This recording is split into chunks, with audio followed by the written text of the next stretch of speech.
gini, kalau semuanya dipaksa penuh waktu, Pak itu ada nomor 5 sebetulnya. Tidak mengganggu keuangan negara. Kalau semuanya diangkat, kemungkinannya kan misalnya gini, di Undang-Undang ASN yang baru tuh P3K juga ada klausul jaminan hari tua. Namun yang perlu diingat bahwa dalam setiap perjuangan tentu ada titik-titik di mana kita merasa cemas dan penuh harapan. Karena menunggu pengumuman hasil seleksi mungkin menjadi salah satu momen tersebut.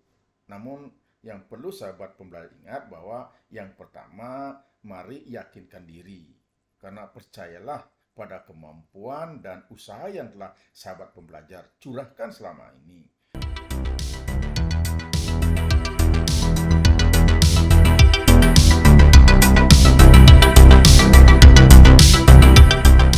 Sahabat pembelajar, berjumpa kembali bersama Imade Sidiasa, belajar dari guru.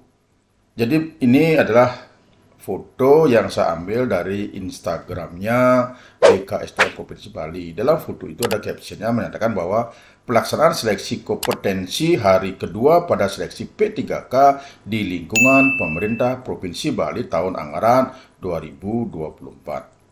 Jumat 6 Desember 2024 bertempat di Aula Job HP Politeknik Pariwisata Bali, Jalan Dharma Wangsa nomor 250 Benowo, Kecamatan Kuta Selatan, Kabupaten Badung, dilaksanakan seleksi kompetensi pada seleksi pegawai negeri dengan perjanjian kerja di lingkungan pemerintah Provinsi Bali tahun anggaran 2024 bagi pelamar prioritas, yaitu pelamar prioritas guru, tenaga honorer kategori 2 atau yang sering disebut dengan THK2, dan tenaga non-ASN yang terdata dalam pangkalan database BKN. Seleksi ini dilaksanakan dalam 2 sesi, dengan sesi pertama sebanyak 400 orang, sesi kedua 400 orang, peserta yang hadir pada sesi 1 sebanyak 1 orang, sedangkan pada sesi kedua seluruh peserta hadir. Diharapkan para peserta hadir 90 menit lebih awal sebelum pelaksanaan seleksi dimulai. Nah, setelah seleksi, maka nanti akan diakhiri dengan pengumuman. Nah, bagaimana sih sistem penghitungan nilai dan kelulusan pada seleksi P3K tahun anggaran 2024 ini? Kita coba lihat di detiknews.com tentang sistem penghitungan nilai dan kelulusan seleksi P3K 2024 yang diupload hari Rabu 11 Desember 2024 jam 4.01 WIB. Like, comment, and subscribe. Dan share. Sistem penghitungan nilai dan kelulusan dalam seleksi pengadaan P3K 2024 telah diatur dalam Keputusan Menteri PAN-RB nomor 345 tahun 2024. Lantas, bagaimana sistem penghitungan nilai dan kelulusan seleksi P3K 2024? Sebelumnya, untuk diketahui bahwa tidak ada sistem passing grade dalam seleksi P3K 2024, sehingga kelulusan pelamar dalam seleksi ini tidak ditentukan berdasarkan nilai ambang batas. Adapun sistem penentuan kelulusan adalah berdasarkan peringkat terbaik. Jadi, kalau kita menelisik dari pernyataan ini, maka seleksi P3K itu yang lulus adalah yang mendapatkan peringkat terbaik atau kumulasi nilai tertinggi. Tidak ada passing grade, karena passing grade ini kalau tidak salah hanya diterapkan kepada seleksi PNS. Baik, kita lanjutkan. Seleksi P3K tahun 2024 dilaksanakan dengan Computer Assisted Test atau CAT dengan penentuan kelulusan berdasarkan peringkat terbaik. Dalam seleksi tidak ada nilai ambang batas, namun pelamar akan dinyatakan lulus jika peringkat terbaik. Demikian keterangan resmi dari Kementerian PAN-RB. Pelamar dinyatakan lulus seleksi jika berperingkat terbaik. Demikian bunyi diktum ke-29 dalam Kemen PAN-RB nomor 347 tahun 2024. Jadi ini bunyi peraturannya ya. Bunyi keputusan Menteri PAN-RB. Nah, sehubungan dengan itu, maka pelamar ada baiknya memahami lebih lanjut tentang sistem penghitungan nilai tertinggi seleksi P3K sebagai persiapan pelaksanaan ujian merujuk pada Keputusan Menteri Pan-RB nomor 347 tahun 2004. Nah, berikut ini penjelasannya. Jumlah soal yang diujikan. Pertama, seleksi kompetensi P3K 2024 terdiri dari seleksi kompetensi teknis, manajerial, dan sosial kultural. Ketiga seleksi kompetensi ini dilakukan dengan mempertimbangkan integritas dan moralitas yang dilaksanakan dengan wawancara berbasis komputer. Jumlah soal keseluruhan seleksi kompetensi ini dan wawancara P3K 2024 adalah 145 butir soal dengan rincian. Seleksi kompetensi teknis 90 butir soal. Seleksi kompetensi manajerial 25 butir soal. Seleksi kompetensi sosial kultural 20 butir soal. Dan wawancara 10 butir soal. Bobot nilai tiap jenis seleksi. Sistem pembobotan nilai untuk materi soal seleksi kompetensi dan wawancara P3K 2024 adalah sebagai berikut. Seleksi kompetensi teknis, jawaban benar bernilai 5 poin, sementara untuk jawaban salah atau tidak menjawab bernilai 0 poin. Seleksi kompetensi manajerial, sosial kultural, dan wawancara. Jawaban benar bernilai paling rendah 1 poin dan paling tinggi 4 poin. Sementara untuk tidak menjawab bernilai 0 poin. Penghitungan nilai tertinggi. Dengan pembobotan nilai yang demikian, maka ditetapkan bahwa nilai kumulatif paling tinggi untuk seleksi kompetensi dan wawancara P3K 2020 adalah sebesar 670 poin dengan rincian 450 poin untuk seleksi kompetensi teknis, 180 poin untuk seleksi manajerial dan sosial kultural, dan 40 poin untuk wawancara. Sistem penentuan kelulusan. Pelamar yang dinyatakan lulus adalah yang memiliki nilai kumulatif tertinggi. Selain itu juga diberlakukan secara berurutan sebagai berikut. Pelamar dengan status FTHK2, yaitu tenaga honorer yang pernah berstatus THK2, terdaftar di database BKN dan masih aktif bekerja di instansi pemerintah. Yang kedua, pelamar berstatus sebagai pegawai yang terdaftar dalam database tenaga non-ASN pada BKN dan aktif bekerja pada instansi pemerintah. Yang ketiga, pelamar dengan status sebagai pegawai yang aktif bekerja pada instansi pemerintah paling sedikit 2 tahun terakhir secara terus-menerus. Demikian penjelasan tentang sistem penghitungan nilai dan kelulusan dalam seleksi P3K 2024. Meski tidak ada passing grade atau nilai ambang batas, pelamar dapat mempersiapkan diri untuk bisa mempersiapkan nilai tertinggi baik secara kumulatif maupun untuk masing-masing jenis seleksi kompetensi agar dapat dinyatakan lulus. Nah, demikian berita dari detiknews.com.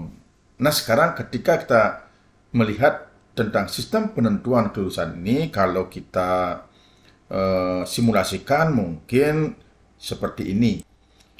Ini anggap aja jika di suatu instansi pemerintah daerah terdapat kebutuhan formasi untuk jabatan penata layanan operasional pada unit kerja Badan Pendapatan Daerah sebanyak 5 formasi.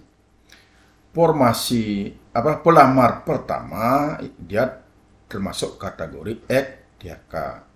Kemudian pelamar 2 ini dia masuk database BKN. Pelamar 3 juga sama, masuk database BKN. Pelamar 4, database BKN. Sedangkan pelamar 5 dan pelamar 6 ini adalah honorer aktif.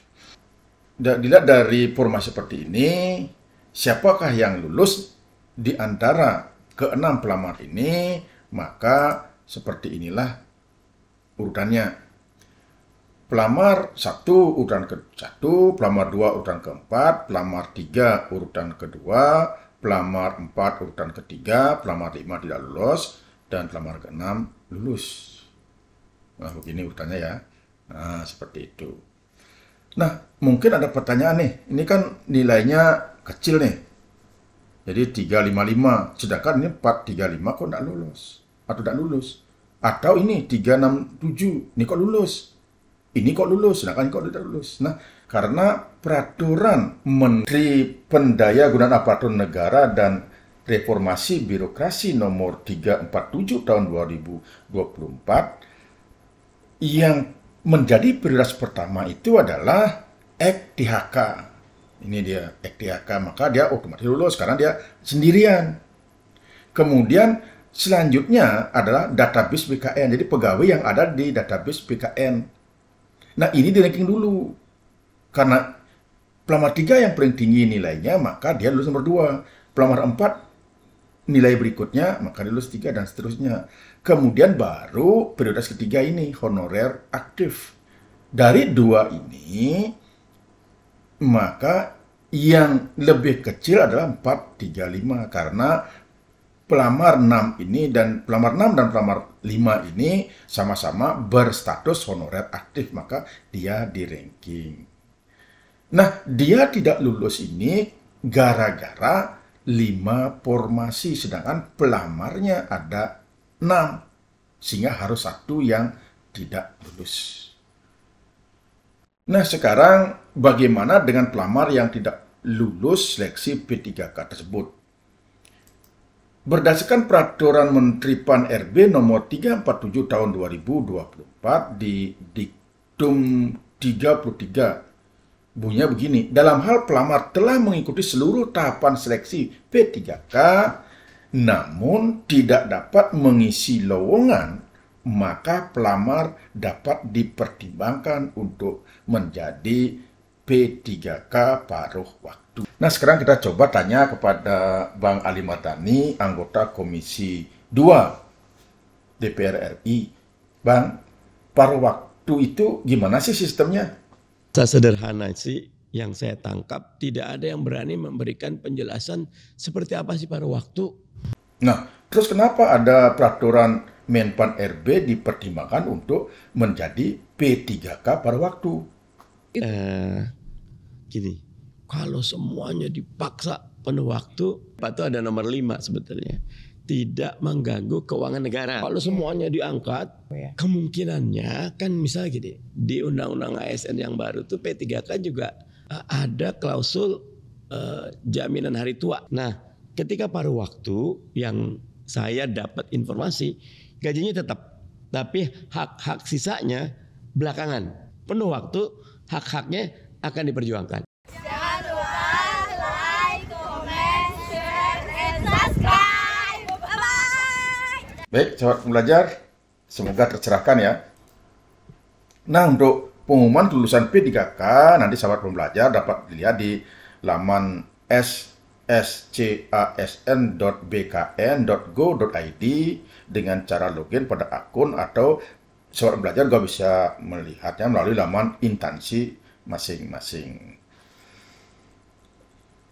Nah, demikian sahabat pembelajar yang bisa saya sampaikan, semoga ada manfaatnya. Nah, sebelum saya akhiri, saya berdoa semoga teman-teman yang ikut seleksi ini bisa lulus sehingga akan diterima menjadi pegawai P3K di tahun anggaran 2024. Namun yang perlu diingat bahwa dalam setiap perjuangan tentu ada titik-titik di mana kita merasa cemas dan penuh harapan.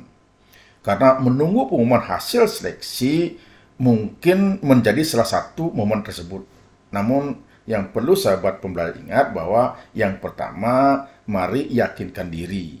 Karena percayalah pada kemampuan dan usaha yang telah sahabat pembelajar curahkan selama ini. Setiap langkah yang telah diambil adalah bentuk komitmen dan tekad yang kuat. Kemudian yang kedua, tentu yang perlu dipupuk adalah kesabaran. Kenapa? Karena menunggu adalah ujian kesabaran. Gunakan waktu ini untuk berdoa, kemudian memperkuat diri, belajar hal-hal baru, dan tentunya beristirahat dulu sejenak. Jadi kita refresh dulu semuanya dari semua hiruk pikuk dan tekanan yang sahabat pembelajar dapatkan selama ikut seleksi. Kemudian yang ketiga, tentu kita pupuk pikiran yang positif. Tetap jaga pikiran positif, apapun hasilnya, selalu akan ada peluang dan kesempatan lain yang menanti sahabat pembelajar. Dan yang keempat, tentu kita jangan lupa bersyukur. Jadi bersyukurlah atas setiap pengalaman dan proses yang sahabat pembelajar lalui, karena setiap pengalaman adalah guru yang baik dalam perjalanan hidup kita. Nah, sahabat pembelajar, semoga sahabat pembelajar mendapatkan hasil yang terbaik. Dan sekali lagi, ingatlah bahwa setiap langkah dalam perjuangan ini adalah bagian dari pertumbuhan sahabat pembelajar. Tetap semangat dan percaya pada diri sendiri. Selamat menunggu dan semoga sukses selalu menyertai langkah sahabat pembelajar. Baik, terima kasih. Sampai jumpa pada celoteh-celoteh berikutnya.